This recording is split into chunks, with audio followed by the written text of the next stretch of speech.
So Tyler Perry allegedly texts a young actor he's about to make famous, invites him over, gives him drinks, and I can't remember the last time I had really good. Now, as a male,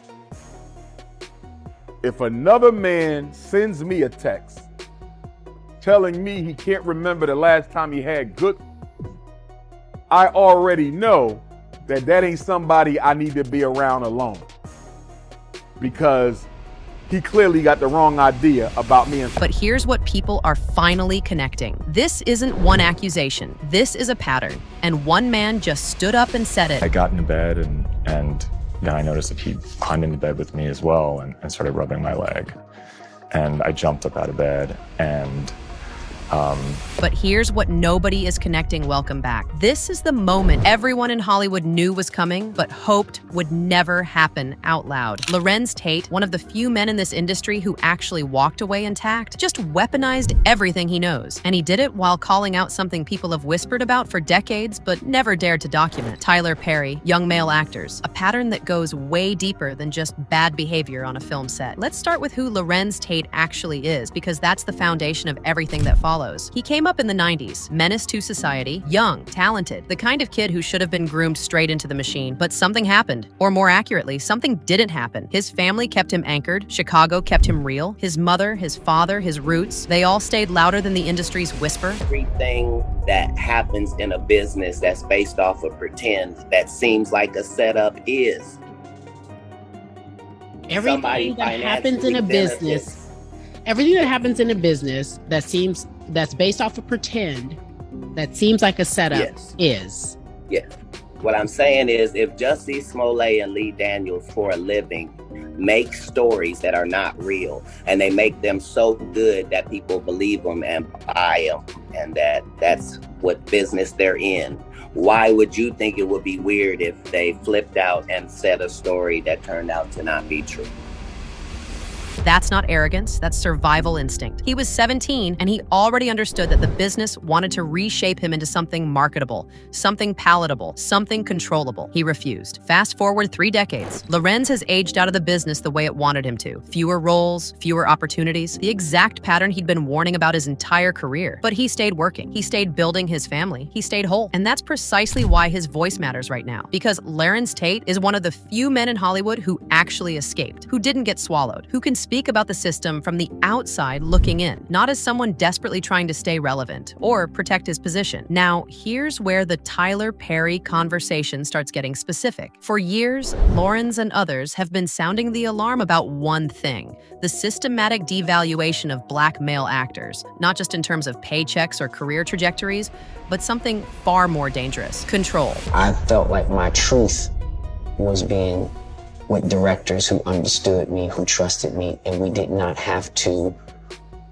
do things to make Middle America feel comfortable. Listen to what he's really saying. It's not just about fewer roles, it's about the system being designed so that Black actors, specifically Black men, don't get the luxury of second chances. One misstep, one refusal to play the game, one boundary that's drawn, and the door closes permanently. But if the door closes permanently for some actors, it means the door only stays open for others if they're willing to accept certain conditions. That's where Tyler Perry enters the conversation. And here's the thing about Tyler Perry that people need to understand. He's not just a producer or a director. By the late 2000s, he'd become something else entirely. He'd become a gatekeeper, a man with enough money, enough platform, enough connections to launch careers or end them. I don't think that I'm underrated. I think I'm undervalued in Hollywood.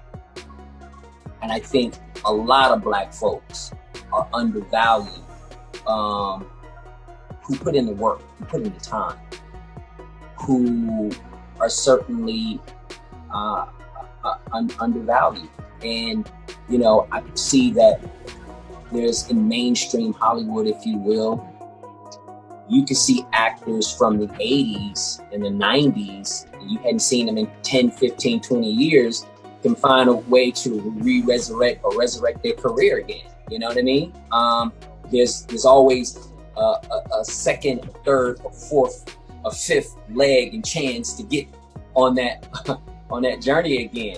You don't get that many opportunities. We don't get that many chances. Tyler Perry controls the image of black manhood that gets broadcast to black America. Think about that. Think about the power in that. And what is that image? It's specific, it's consistent, it's calculated. Black men in dresses, humiliated, mocked, made funny. The kind of comedy that makes white audiences comfortable and black audiences either laugh along or sit quietly because criticizing it means criticizing one of the few black men who made it in entertainment. Tyler Perry's about to buy BET. You don't think that's like, I'm buying it back from them selling it to all they go do is put them Tyler Perry movies on there that paints the black man of light. Spike Lee said this openly in 2010. A legendary director, someone who'd spent his entire career fighting for dignified black imagery on screen, looking at Tyler Perry's output and calling it exactly what he saw it as, degradation disguised as entertainment. But Spike was only talking about what was already broadcast, what was already public, the image on screen. That's bad enough. That's the message being sent to millions about what black manhood is supposed to look like. But now, people like Larenz Tate are asking a much darker question. What's happening behind those cameras? What's the cost of access to Tyler Perry's empire? And that's where Derek Dixon comes in. Derek Dixon is a young actor, attractive, hungry, the exact demographic that would catch Tyler Perry's attention. He was working an events gig when Tyler noticed him at a studio opening party in 2019. But I still think a lot of stuff that's on today is coonery and buffoonery. And I know it's making a lot of money, breaking records, but we could do better. Listen to the seduction in that. You are an actor, not you could be or have you thought about it. You are. Tyler Perry sees something in him, something special, something worth investing in. That's the hook. Derek gets pulled into Tyler's orbit, and the gestures start small. Compliments, investment, the feeling of finally being seen. Then Tyler allegedly buys him a car. All of this happening before Derek's ever had a real role. I was working for an events company, and we met, and he said to me, are you an actor? And I said, well, not right now. I'm working on it, but not right now. And he said, yeah, you are. We need to talk. You should get my number and we'll talk about this. The pattern here is textbook. It's not aggressive. It's not predatory in a way that screams danger. It's the opposite. It's generous. It's flattering. It's the kind of mentorship that young actors dream about until it isn't. Derek Dixon eventually gets cast in The Oval, a real role, his shot. 85 episodes starting in 2020. This is supposed to be the moment everything changes. But around that same time, something shifts. Right before COVID, Tyler Perry allegedly texts Derek Dixon and says, among other things, I can't remember the last time I had really good. Now, as a male, if another man sends me a text telling me he can't remember the last time he had good, I already know that ain't somebody I need to be around alone. Let that sink in. A text that, on its surface, could mean almost anything. But in context, sent from a man who's just cast you in your first major role, who's already been flattering you, already been investing in you, the implication becomes unmissable. And then Tyler allegedly invites Derek to his house. We were over at his house. We're having some drinks in his guest house, and it was late at night, and he has a guest quarters, and said that you can sleep there instead of not driving, and to his house is far from Atlanta and where I was living. And I got into bed, and then I noticed that he climbed into bed with me as well and started rubbing my leg. And I jumped up out of bed, and he has said, turn around so I can look at you, and just commented on how I looked, and then he got up and left. This is an accusation in a formal lawsuit. It's been described publicly and repeatedly by Derek in his own words, and it aligns disturbingly with other accounts, because Derek Dixon isn't the first person to describe this kind of behavior from Tyler Perry. Gene Deal has a story. Gene Deal is a former bodyguard who's worked with major celebrities. He's not some random person. He has credibility. I was sitting at a table, Black, this kid named Black, pretty boy Black. We were sitting at the table at this nice restaurant, and 2 bottles of champagne came over to our table. I was like, damn, Black, you balling like that, bruh? So I know you got the bill. He was like, Gene, I thought you ordered that. I said, I ain't ordered nothing. What are you talking about? So I called the waitress. I said, yo, These bottles was about $200-300 a bottle, bro. And you talking about we in early 2000s. They're like $200-300 a bottle. I'm like, hey, yo. Yo, this at the wrong table. You know what I'm saying? And she said, no. The gentleman over there sent the bottles over to the gentleman over here. And they pointed to my man Black. And I looked at the gentleman over there, and I looked at Black. I looked at the gentleman over there, and he's smiling. And then I looked at Black. I looked at the gentleman over there, and it was Tyler Perry. I was like, oh, snap. I said, yo, little ninja, let me find out you wake up in the morning and Muddeer's in the room with you.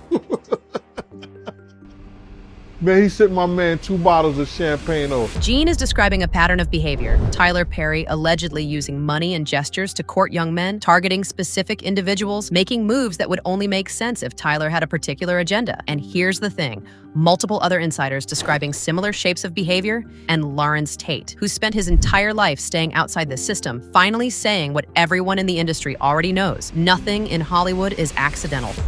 Everything that happens in a business that's based off of pretend, that seems like a setup, is. Yes.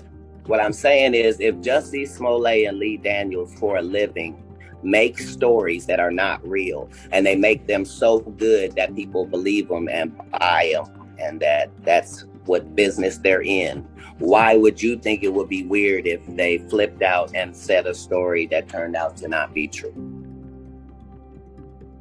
Why? Why would we think that? If they are capable of doing that for a living. That's what they do for a living. They do that 300 episodes. Is take something fictitious and make it seem real. That's the business. Larenz is saying something people don't want to hear. In an industry built on manipulation, on crafting narratives, on creating false realities that people believe, why would you ever trust that anything happening behind the scenes is actually what it appears to be? But it goes deeper than just the behavior toward these young men. It's about the bigger picture. It's about what Tyler Perry represents and what he's being allowed to represent. And this is where Cat Williams' commentary becomes essential. Cat Williams, a comedian and someone who's been on the industry's radar for years, has been making jokes about Tyler Perry that aren't actually jokes. They're warnings wrapped in humor. It is possible that there isn't anything funnier than a guy in a dress. And if that's the case, then it might also be said that there's nothing funnier than a... Cat's not just talking about comedy, he's talking about intentionality, about why this particular image, the black man in a dress, humiliated, a punchline, keeps getting pushed onto black audiences. And then Cat takes it further. He starts connecting it to something bigger. Some of us are against the Illuminati, and we are against the Illuminati at our own detriment. When people are against the Illuminati, then they get punched in the face all the time. The press hates them. Nobody likes them. Cat is suggesting that the repeated imagery of black men in dresses, the humiliation, the mockery, it's not random. It's part of a larger agenda. It's conditioning. It's the normalization of a specific degradation so that when it happens in real life, behind closed doors, people almost expect it. Now, this is the part where people get uncomfortable because Cat's suggesting something that sounds conspiratorial. But listen to what he's actually saying. If you've been taught to laugh at black men being humiliated, if that's the entertainment you've been fed, if that image is normalized and accepted, then when a powerful black man allegedly uses that same power dynamic on vulnerable young black men, the culture is already primed to either accept it as part of the game or stay silent about it. That's not conspiracy, that's psychology. And Larenz Tate has been warning about this exact mechanism his entire career. You can't get mad. You can't get mad. You can't let it get you, because you have to make a deal with everyone else, and it's almost unspoken that you are going to be over at some point by people who you may have done something nice for. And it may happen that by circumstance,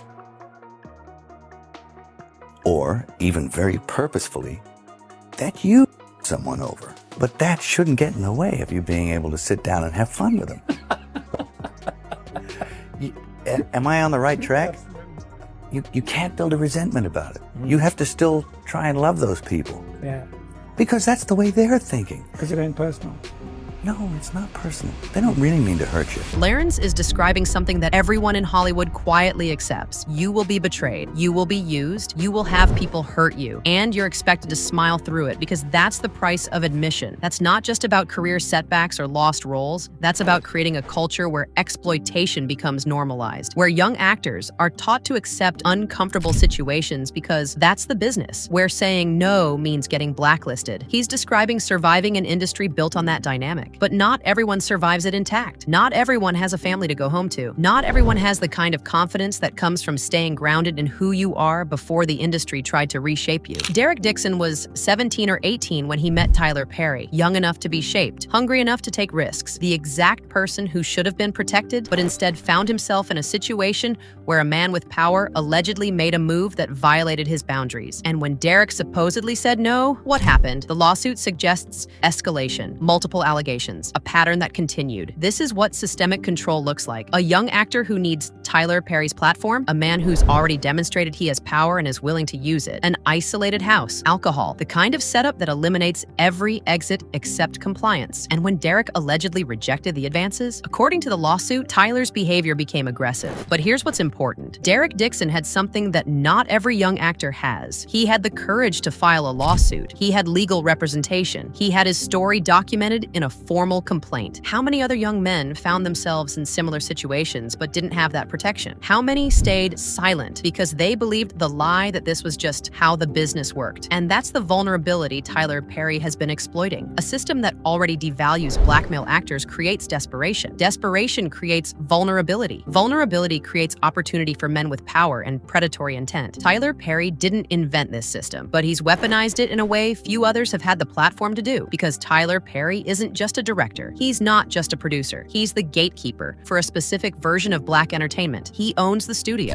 He controls the platform. He decides which young actors get seen and which ones get invisible. He has the kind of power that makes it almost impossible for young people to say no without career suicide. And the allegations suggest he's been using that power to allegedly prey on young male actors, specifically targeting those who are vulnerable, those who are hungry, those who don't have family or community to keep them grounded. He's talking about money. Money is always the motive. And when you follow the money, you start to see patterns. But with the kind of calm certainty that only comes from knowing you escaped something that could have destroyed you. That's the core of it. Larenz refused to be remade. He refused to play the game. He refused to accept the social contract that said he had to let people hurt him in exchange for access. And yes, it cost him fewer roles, less fame than he could have had. Derek Dixon with his lawsuit, Dr. Umar breaking down the mechanics, Spike Lee calling out the imagery years ago. At what point does this stop being accusation and start being undeniable evidence? And if Tyler Perry has been allegedly engaging in this behavior, what does that say about everyone else in the industry who knew and stayed quiet? Larenz isn't just talking about assault or exploitation. He's talking about the economics of silence. He's suggesting that powerful people in the industry benefit financially, professionally, when competitors are eliminated or compromised. A young actor who files a lawsuit against a powerful producer becomes unemployable. Everyone in the industry blacklists them, not to protect the young actor, but to protect the industry itself, to protect the powerful man who remains valuable, to protect the system that made him. He's already refused to play the game. He's already chosen integrity over access. So when he looks at what's happening with Tyler Perry and Derek Dixon and all the other allegations, he's not looking at it as a man desperate to stay relevant or keep his position. He's looking at it as someone who escaped the machine and is now watching from outside. And what he's saying is simple. This isn't accident. This is mechanism. The business is built on pretend, on storytelling, on crafting narratives. So when you have producers who are literally trained to create false realities, who make their money doing exactly that, why would you ever believe that their private behavior is any different? Tyler Perry creates Larenz Tate is now connecting all of it. And the question becomes, is Tyler Perry creating content that degrades black men specifically to condition them to accept degradation in real life? Is he using his platform to identify vulnerable actors and then exploiting the power dynamic he's already established? Kat's saying that the repeated imagery serves a purpose. The more it's normalized, the more people accept it, the more it becomes harder to criticize it. And if you control the imagery, if you control what people see and accept, then you control the culture. Tyler Perry didn't just create entertainment, not just individual accusations, not just one lawsuit, but the entire machine, the system, the mechanism of control.